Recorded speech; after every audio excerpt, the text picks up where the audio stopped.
What's X'ing my Y's? I'm Robert Evans. How was that intro, guys?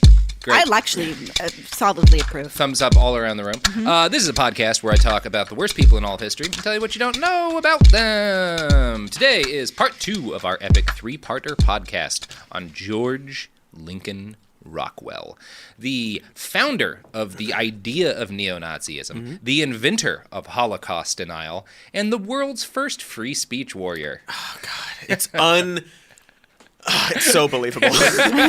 My guest today, Cody, Johnston, Katy, Stoll. How are you doing? We're so good. Still so good. Now, we have a new sponsor who has not paid us a dime, but who I will be shilling for nonetheless, because, Cody, you realize that the tagline written on the product is hilarious. Hazelnut Coffee Mate by Nestle, and according to the box, 1 pump, 1 cream. Oh, yeah. 1 pump, 1 cream. 1 pump, 1 cream. 1 Hazelnut. pump, 1 pump, 1 cream, 1 love. So, you heard it here on Behind the Bastards. Buy Nestle Coffee Mate Hazelnut and think of semen. 1 pump, 1 cream. 1 pump, 1 cream? I'm not a hazelnut fan.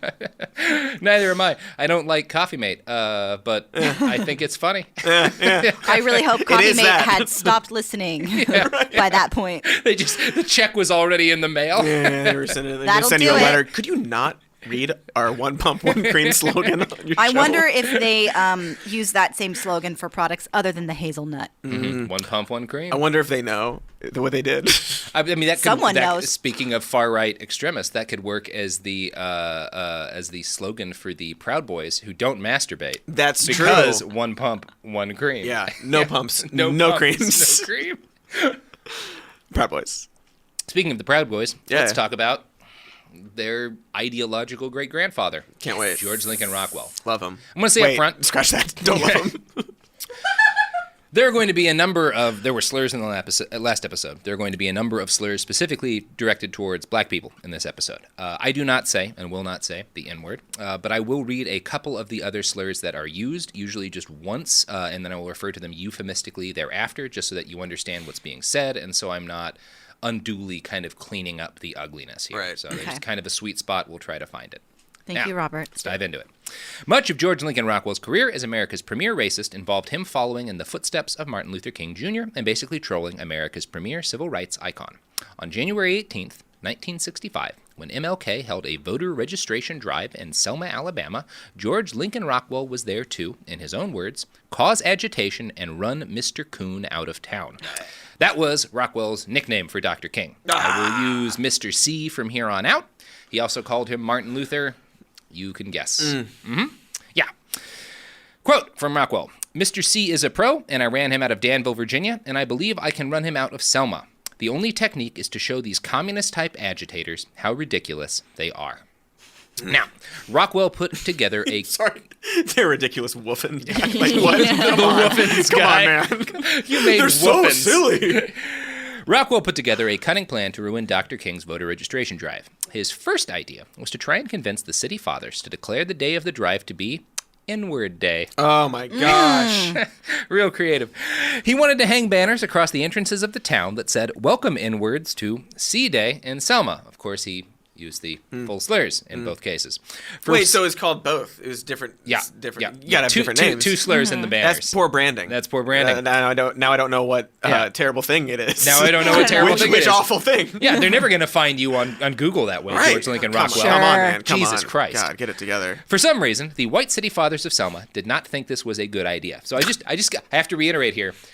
This guy is too racist for both the 1960s FBI and the white city fathers of 1960s Selma, Alabama, the town that shot black people with fire hoses. That's pretty intense. That's They pretty. listened to Rockwell and were like, "Whoa, buddy." Like, Right, it's not I even. mean, like, we hear you, but like, whoa. Whoa. Right, it's not even like don't say that stuff out loud. It's like don't say that stuff. Don't say Like, that that's- stuff. And sure, like we're gonna send a letter to try to convince him to kill himself. We're gonna But, have them like, beaten and jailed. Yeah, but It's 'cause like they're that's kinda like- we're legal. We're like the law and order. Yeah, we're like the law and racists. order types of racists. Okay. Next, Rockwell suggested creating a special C Day in Selma menu for restaurants to give out to jig integrators, and that's the last time I'll use that word either, when they demanded service. It's painfully uncomfortable, not at all the wacky, stupid racism of the second KKK. Remember the second KKK? Oh, those were the days. Those were the days when things were those lighthearted. silly and people. those LARPers. Those LARPers. Rockwell was, whatever else, not a fucking LARPer. Rockwell was probably the greatest big in America has ever seen, the patron saint of racism.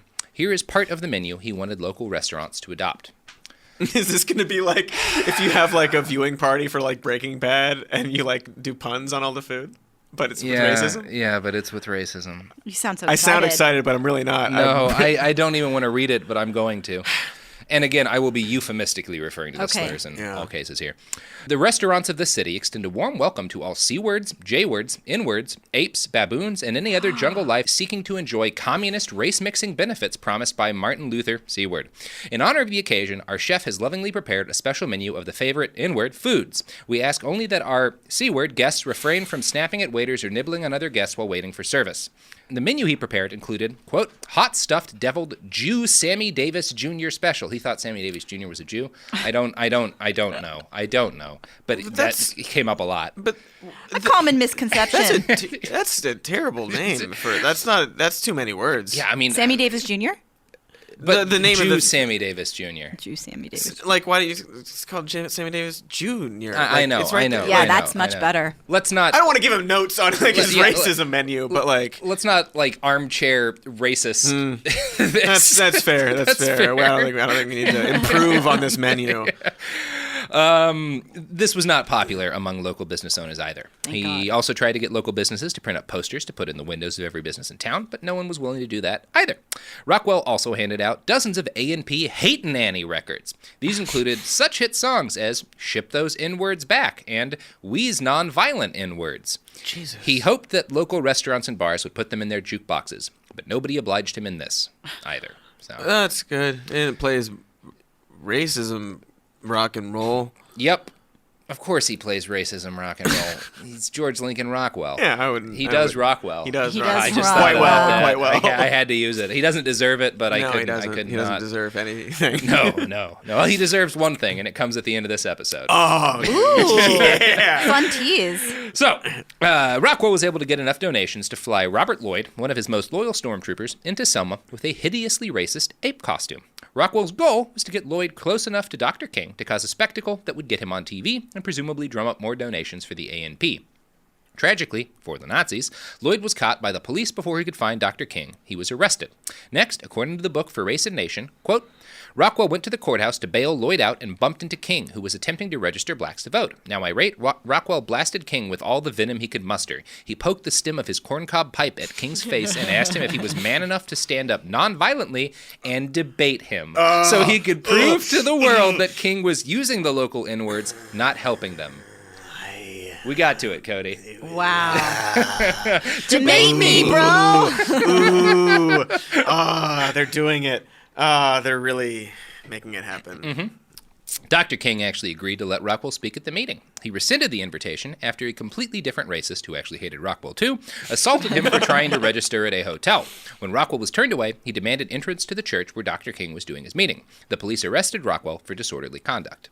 Now, that probably sounds like a disaster, but it was actually totally worthwhile for Rockwell and for the A&P. Yeah, the it brief was. face-to-face confrontation he had with Dr. King became national news and earned the Nazi Party the attention and donations that Rockwell craved. Debate me, coward. Debate me, coward. Debate me, you coward. Mm-hmm. Like, it's like you got like these two like awful sides, and they're like, "Hey, Martin Luther King Jr., kill yourself," and the other one's like, "Debate me," and they both mean the same thing. They both mean like the same they have thing. the same goal To destroy him, yeah. Right.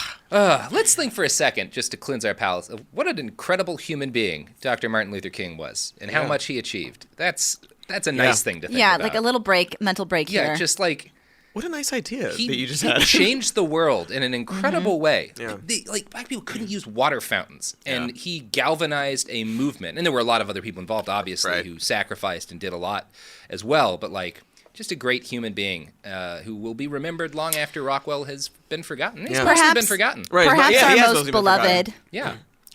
cultural icon. People talk about not better more than any president, more than any other figure, American figure. I say People- put him on the 20, put him on... Hell yeah, put him put on him- the, idea. you leave Lincoln on the 5, but put him, Sure. put him on the 1, too. Put him on the 1. Yeah. give Put him on 20. most of the monies. Put him on most of the money. A lot of people quote him incorrectly these days. Yes, they do. When they there's talk like- about free speech and try to get people to debate them. Yeah. There's a lot, because also, like, it's good, because, like, Rockwell, not many people know about him or know much Yeah. about him, and that's technically good, but at the same time, it's real bad. People should know, People actually should know about about the it. stuff yeah. that he did. Yeah. Um, Okay, palate cleanser. Okay, that was nice. That was yum, nice. yum, yum. As this wannabe American Führer spat racial hatred and lurid anti-Semitic conspiracy theories, the American Jewish community was far from silent. We're talking about 20 years after the death camps were shut down. There were Americans in their 30s and 40s who had survived Yeah. Auschwitz. There were thousands of Jewish American war veterans who had literally killed Nazis with machine guns.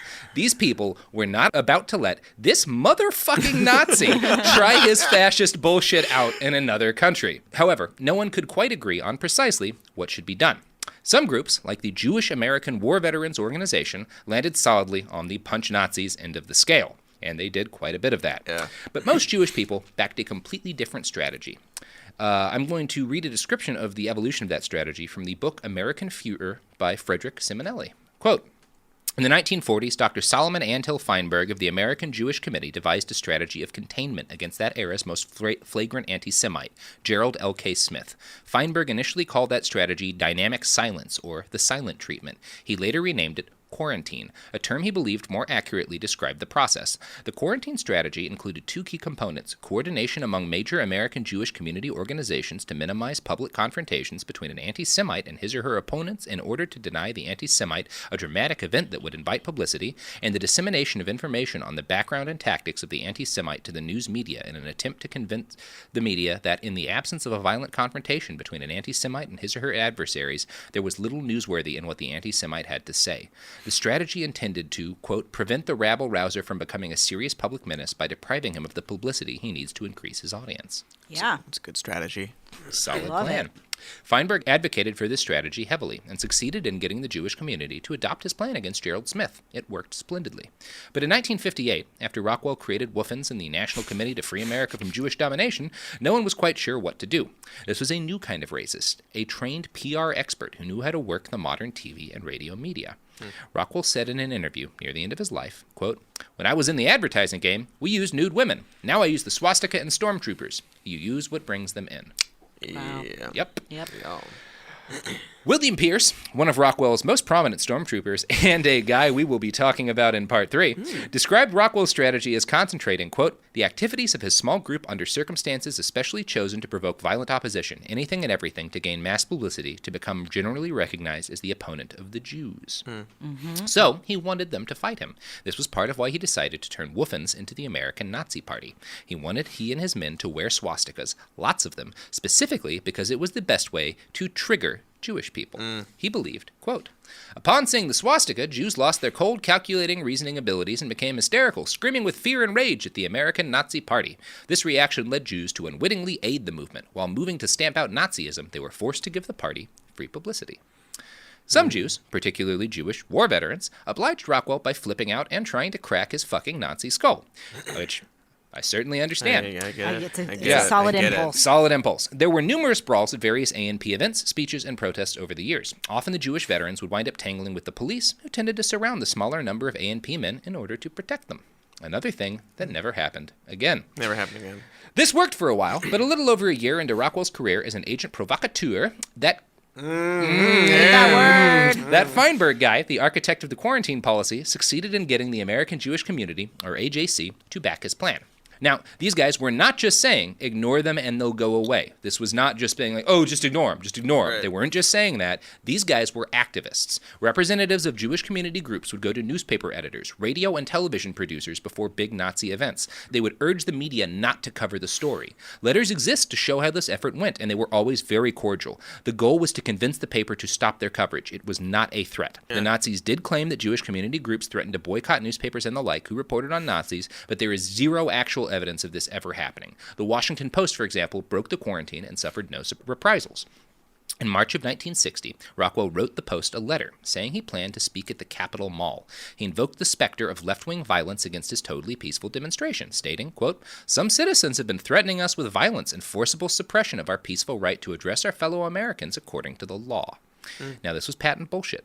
Rockwell absolutely had violent intentions. Immediately after that rally, which turned violent, he sent a letter out to his supporters and regular donors saying his goal was to, quote, "provoke and aggravate the Jew traitors beyond endurance. We only knew they would attack, but we sought their attack. Our activity has been successful beyond our wildest dreams, and all of it has been aimed not at education or waking people up, but at gaining power, and then and only then can we exterminate the swarms of Jewish traitors in our gas chambers."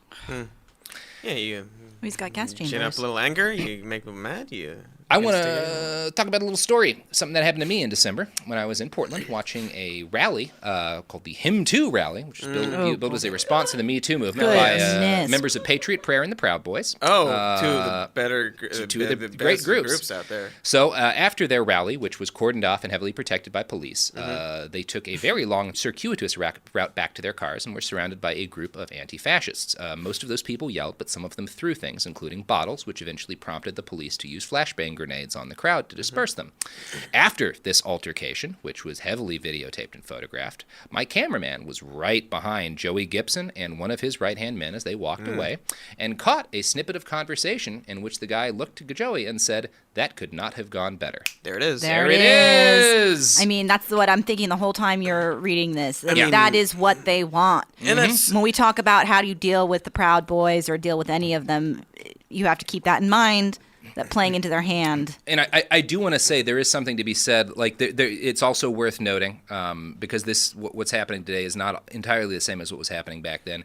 When there aren't large groups to confront them, we see what happens in New York City where they start randomly assaulting. right. people. Well, That's then there's the thing. that. Yeah. There's people there for protection. Yeah, exactly. I'm not saying anti-fascist like street activism is useless. I am saying this is part of a very old strategy. Right. Just understanding you're playing into their And plan, and you might need to. Yeah, you might need to because they might try to beat the shit out of somebody. But you have to keep it in check and have that awareness. At least understand, that's where they're, and always frame it like that. Because then it's that's actually great that is on camera. Yeah. But it's not the only time that we've seen those that mask sort of slip off. Yeah. Or even the Proud Boys explicitly say go get into fights, go provoke them. That's how you rank up. Right, exactly. It's I mean, Patriot Prayer's motto is "fuck around and find out." Right. Yeah. That's their goal is that. And they want to trigger you, they want to make you mad so you get upset. It's almost like Fash, do you care about your feelings? What? Oh, yeah. Oh, yes. It is like that. It is like Just that. trying something out. Trying to tie a couple of things together. Trying to put a little bow between a couple of things. It's pretty cute. Nice. I like pretty that. cute, I like John. that. It took me a second. I like that. Now, for the 4th of July, 1960, Rockwell planned a rally in New York City. This provoked outrage, which, of course, earned Rockwell publicity and donations. The quarantine broke down completely when Rockwell was denied a permit to march. According to the book American Führer, quote, "His cause became the cause of free speech. His name appeared in newspapers almost daily, and his appeal made its way through the courts. On June 22nd, 1960, an enraged mob, including many survivors of Nazi concentration camps, attacked him, but he was saved from serious injury by the quick action of the police." Now, this was widely seen as a disaster by members of the Jewish community. David McReynolds of the Village Voice wrote that the violence of the crowd did more to promote anti-Semitism than anything Rockwell himself could have possibly said. Now, I don't know if I agree with that, but it shows how political moderates of the nation saw things. As Rockwell's free speech case made its way through the court, coverage continued to roll in, even though quarantine advocates continued to plead for everyone to just stop writing about George Lincoln Rockwell. And when an appeal overturned the ban and Rockwell was actually issued his permit, he never even bothered to pick it up. He'd gotten what he wanted out of the whole mess, publicity and a shitload of donations for being a free speech warrior. Yeah. Tony Ulasewicz was a New York City police officer. He was the guy who protected Rockwell from an attack during that June 22nd, 1960 thing. And he wound up regularly spending some time around them as being part of their escort and stuff. He later recalled seeing, quote, 2 big mail sacks full of letters at the A&P headquarters after that event. He said, quote, "Rockwell needed the publicity to get his contributions in. To get around some of his financial difficulties, Rockwell described how he randomly picked targets for his rallies. Once he publicly announced he was coming, the public's fur, as he put it, would stand on end. Local newspapers, radio, and television would give him just enough publicity to guarantee the delivery of 4 or 5 stacks of mail to his doorstep. Rockwell said he received a lot of attaboy George letters with dollar bills folded up inside the envelope. He said just the threat of his coming was good for a couple of grand. Mm-hmm. Wow. Literally what Joey Gibson does. Oh, yeah. Literally puts a donation plea into every single thing about a rally. But I won't talk about Portland anymore until we get to a little bit further in. Right. Okay. You know what it is? Speaking of donations, I guess that's not right. Kind of. One pump, one cream is an ad for Nestle Coffee Mate. The one pump, one cream source of cream pumps for your hazelnut for your hazelnut. Sex is funny. Here's some ads.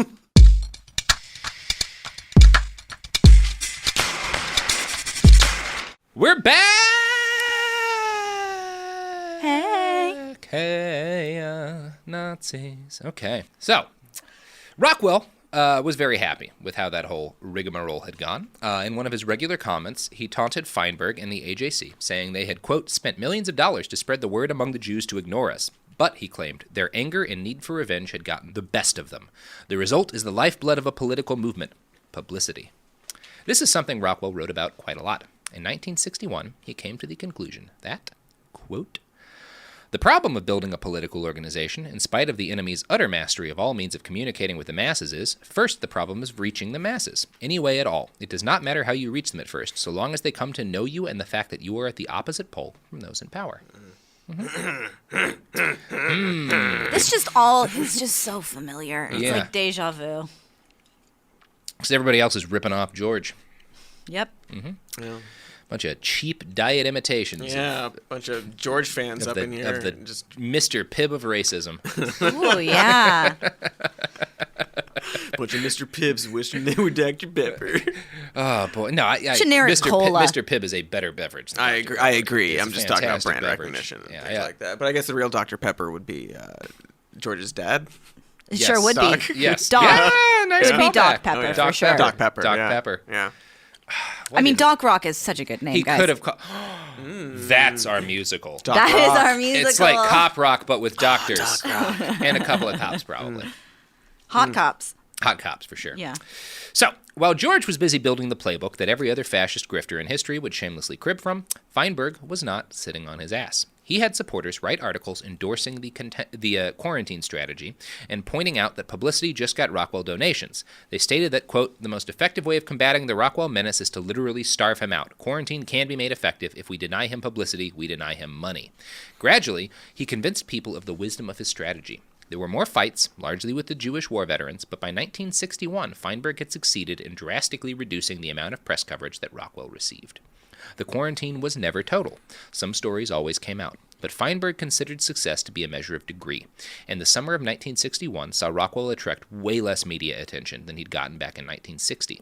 By the end of 1961, the commander had started to get desperate. When some members of Congress urged a Department of Justice investigation into the American Nazi Party, Rockwell saw this as a huge opportunity. He welcomed the investigation because it would give him a chance to show up in a full Nazi uniform and spew his conspiracy theories in the halls of Congress.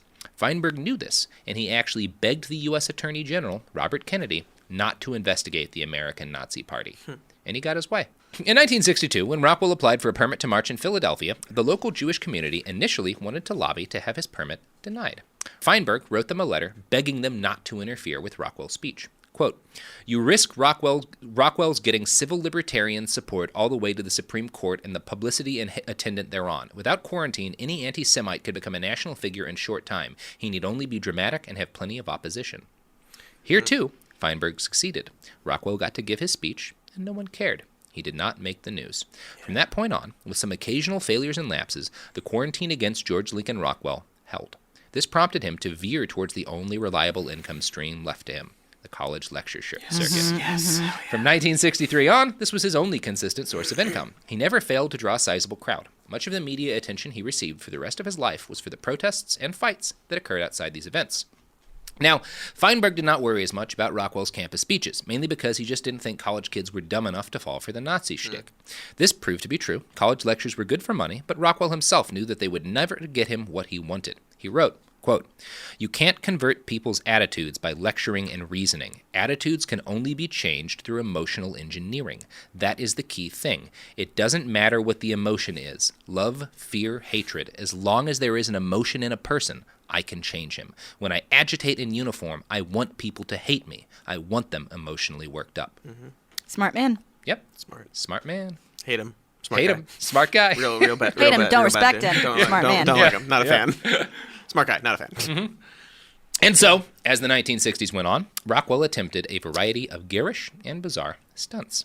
He did a cross-country road trip in a converted Volkswagen he called the Hate Bus, giving speeches and harassing civil rights advocates like the Freedom Riders. One of you describe this fucking bus.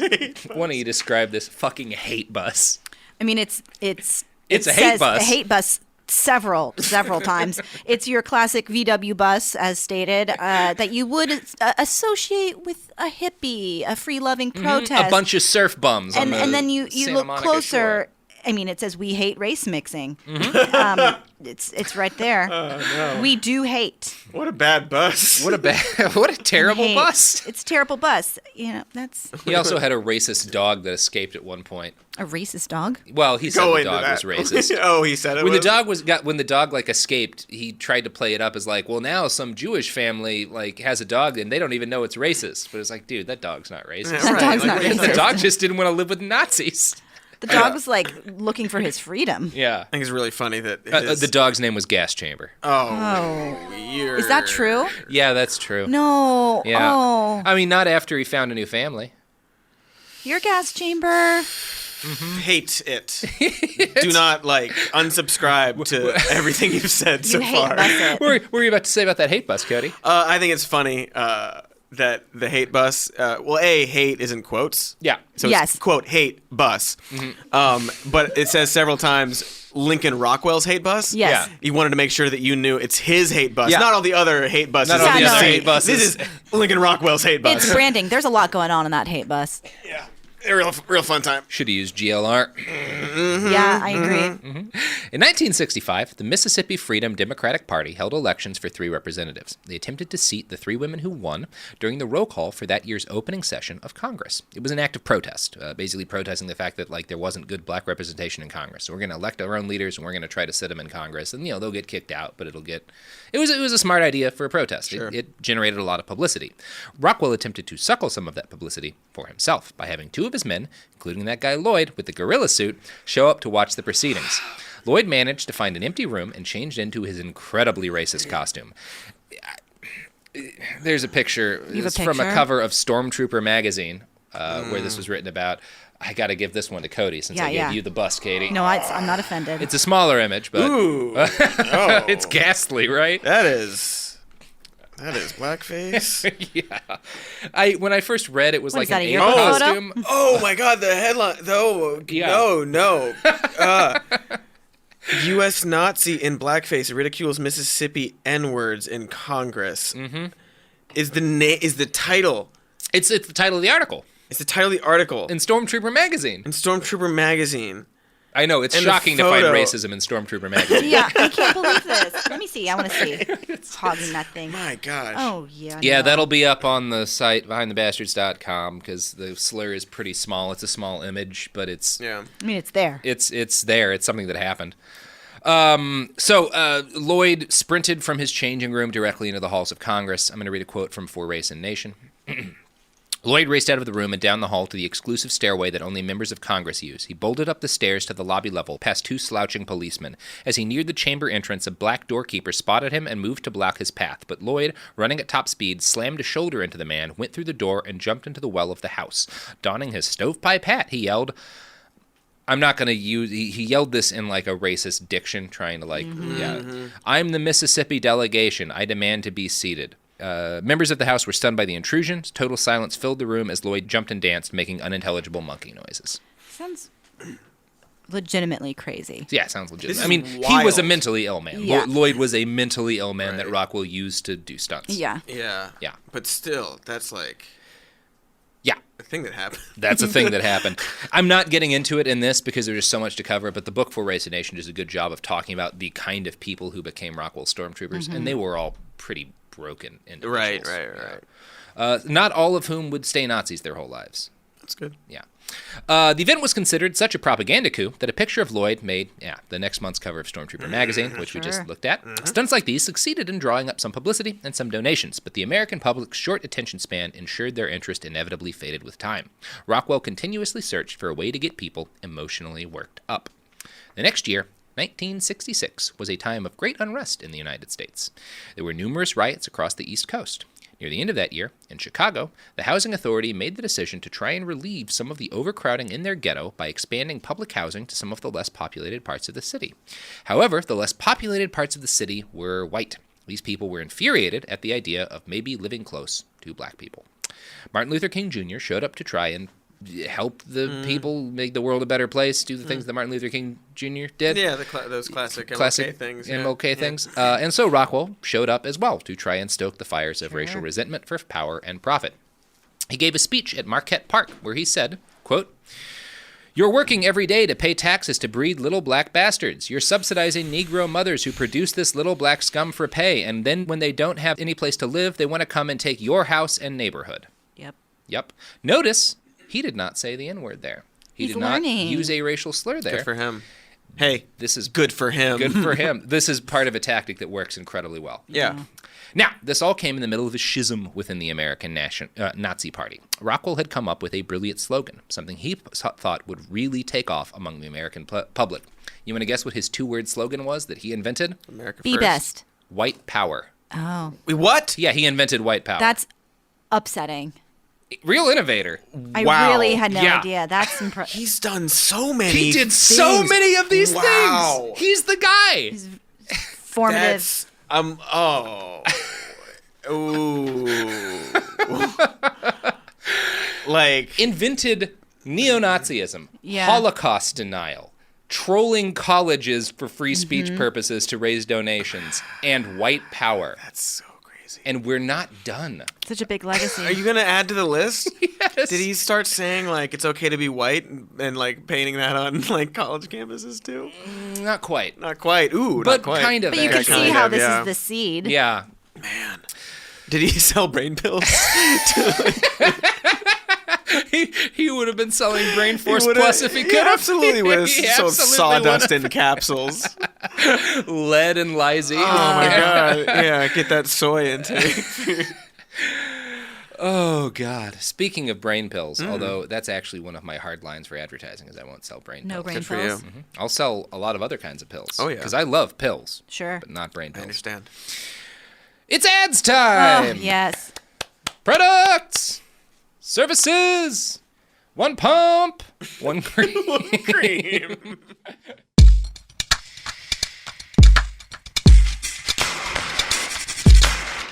We are back.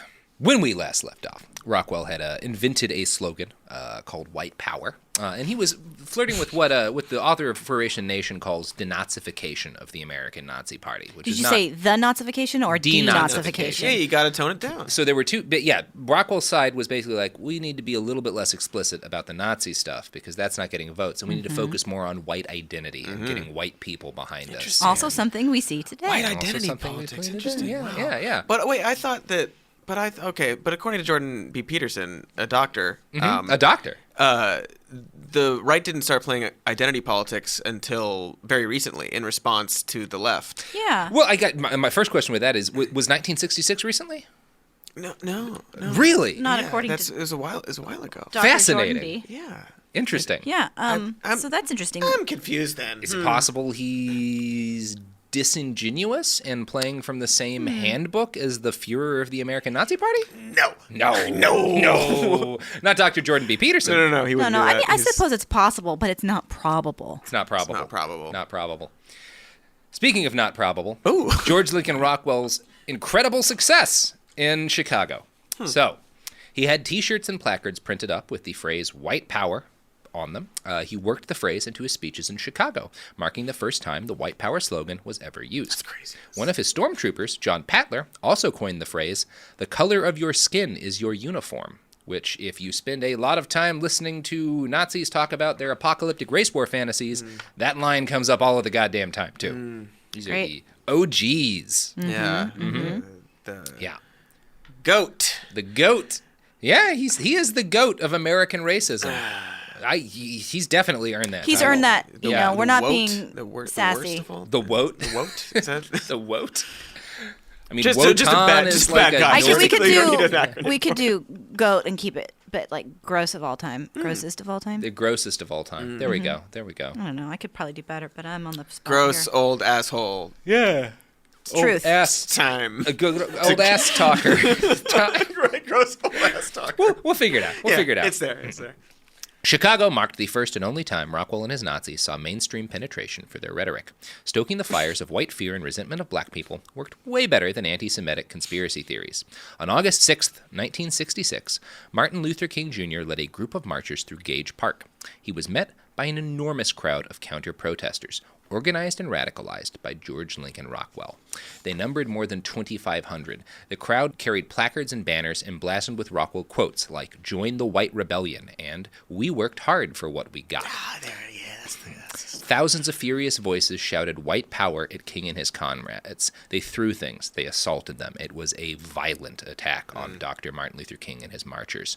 One of King's comrades at the time, a guy named Andrew Young, later recalled, quote, "The violence in the South always came from a rabble element, but these were women and children and husbands and wives coming out of their homes and becoming a mob, and in some ways it was far more frightening." Yeah. Dr. King himself was shocked at the ferocity of the violence he and his marchers faced in Chicago, saying, quote, "I've never seen anything like it. I've been in many demonstrations all across the South, and I have never seen, even in Mississippi and Alabama, mobs as hostile and hate-filled." It was a huge victory for Rockwell. White power took off as a concept and as a slogan and still remains popular among shitty racists today. Rockwell did not succeed in converting the whites of Chicago into Nazis, but he made powerful inroads into radicalizing them. The Chicago open housing protest would prove to be the high-water mark of George Lincoln Rockwell's career.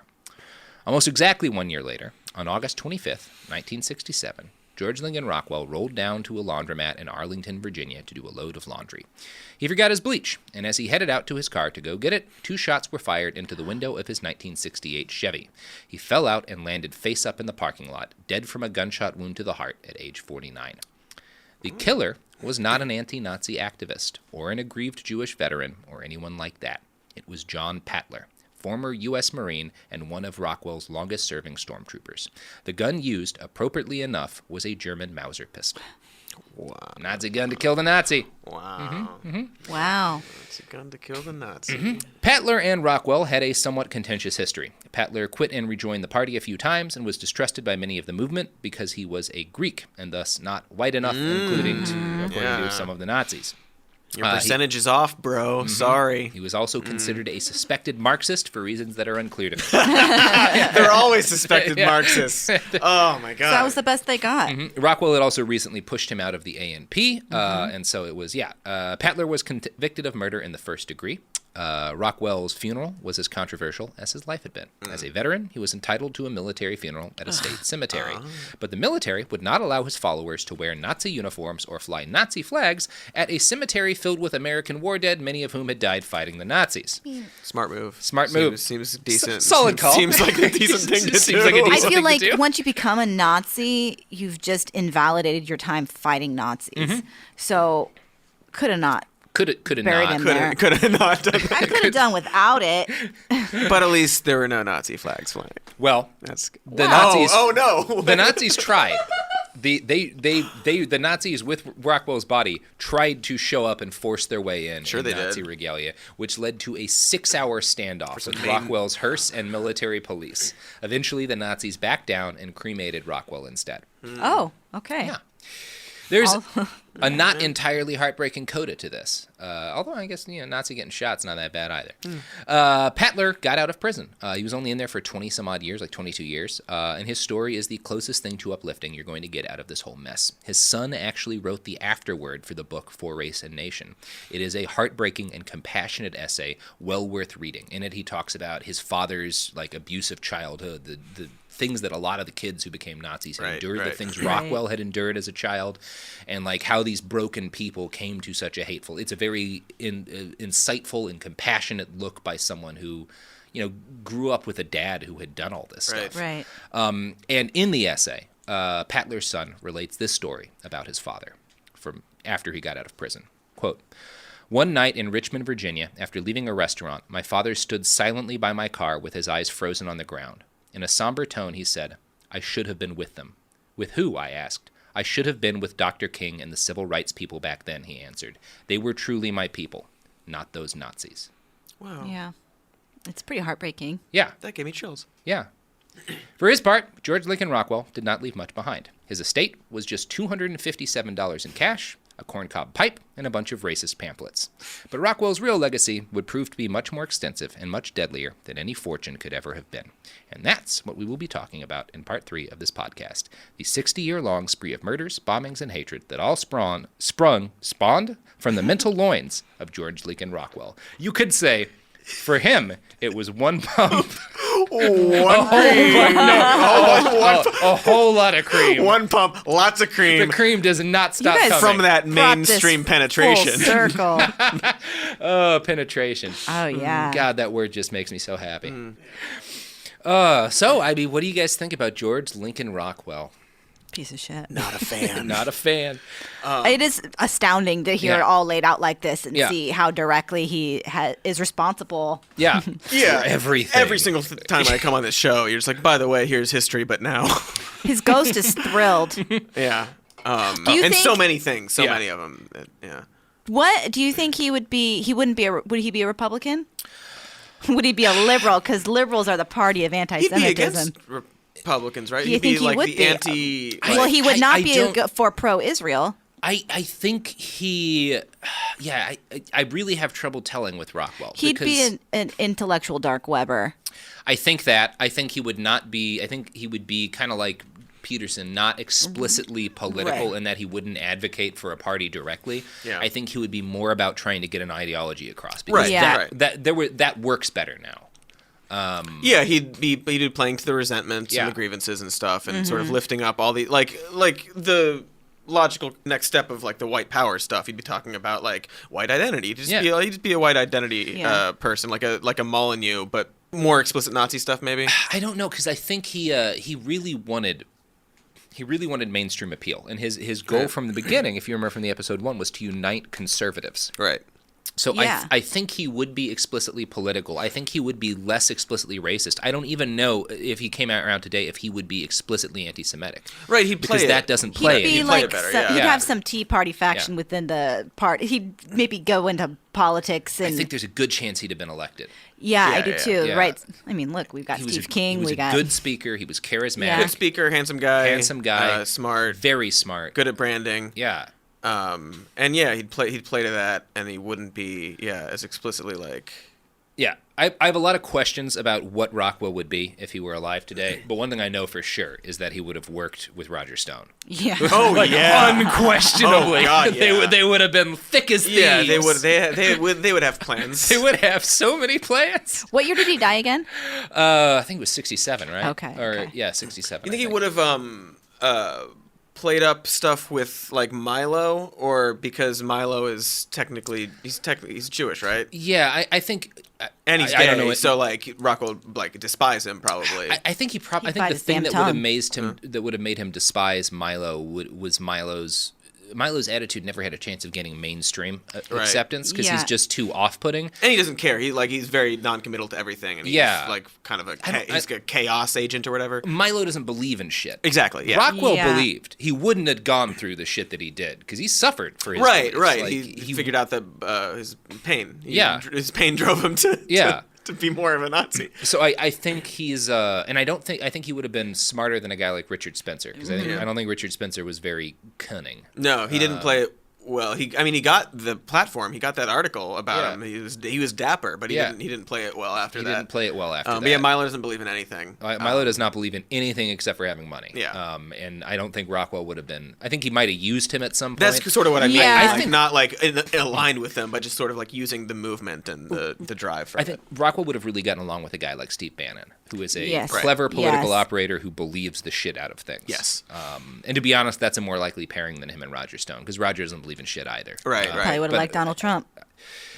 Yeah, he probably would have. He probably would have, or he'd be president. or he'd just have won in 2016. Right, he just would have been the president. He just would have been the president now. It's a fair assessment. Yeah. Dodged a because bullet. they're playing the same game. No, he did not. He didn't dodge two of them because he got shot to death. It's all that the resentment, grievance stuff, and Rockwell seems to know how to do it and to do it on purpose, whereas like Trump sort of like fell into it because he just happens to be like a racist guy. And you could see in the last year of his life is when he really figured out, landed on like, oh, yeah, exactly. That's my thing, through line. That's the thing that everybody, that he can unite. Do you know people Steve with. Saylor? No. He's like a kind of like white nationalist kind of figure. He writes on VDare a lot, and he's written some stuff. It's referred to as the Saylor strategy. It's an article he came out with like 2005 or something like that, and it literally lays out like, here's what Republicans need to do. They need to play to white identity politics. They need to get these votes. He basically lays out like and be anti-immigration. He lays out everything in Donald Trump's platform basically and his whole ideology. Great. And it's just like, here's what you got to do. And just to bring it back real quick, at one point, Jordan B. Peterson, who hates identity politics, shared an article by Steve Saylor, who analyzed a study about diversity that cut out half of the article and study that actually said diversity is good in the long run. Well, but that sounds like Jordan Peterson's intellectually dishonest, and that can't be the case. It can't be the case. There's it's another possible, explanation. but it's not probable. It's not probable. If it's not probable... Then what are we even doing? I wonder. Quick, another cum joke. No more cum jokes. Right. It's time for plugs of the pluggables. So I'm gonna plug. Now, as I mentioned in part one, this was originally supposed to be part of a 5-part audiobook about where all this fucking right-wing terrorism comes from, because it's a weird history. And, we didn't even get into Christian identity, which Rockwell ties into, which is also tied into Robert Bowers, the Tree of Life synagogue shooter, and a bunch of other...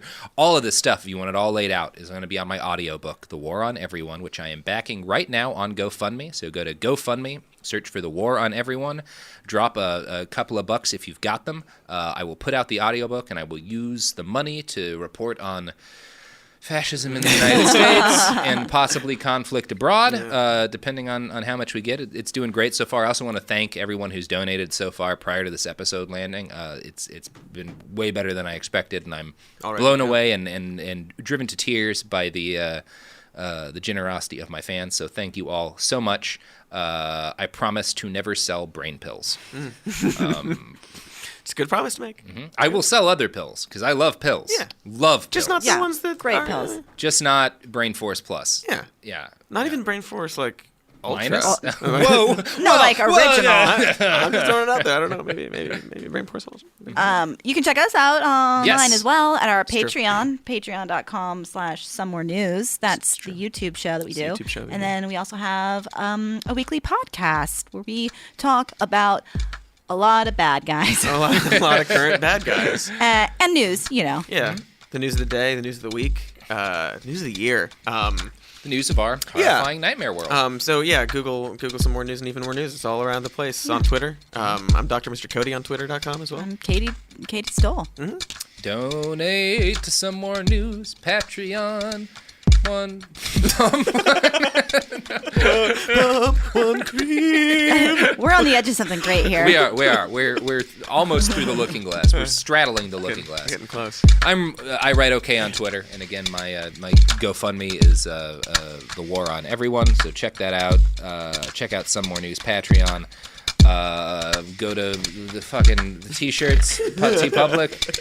God, so many plugs. I'm so exhausted. Behind the Bastards TeePublic. We have a website, behindthebastards.com. You can find us on @BastardsPod, Instagram, and Twitter. I love about 40% of you, and 100% of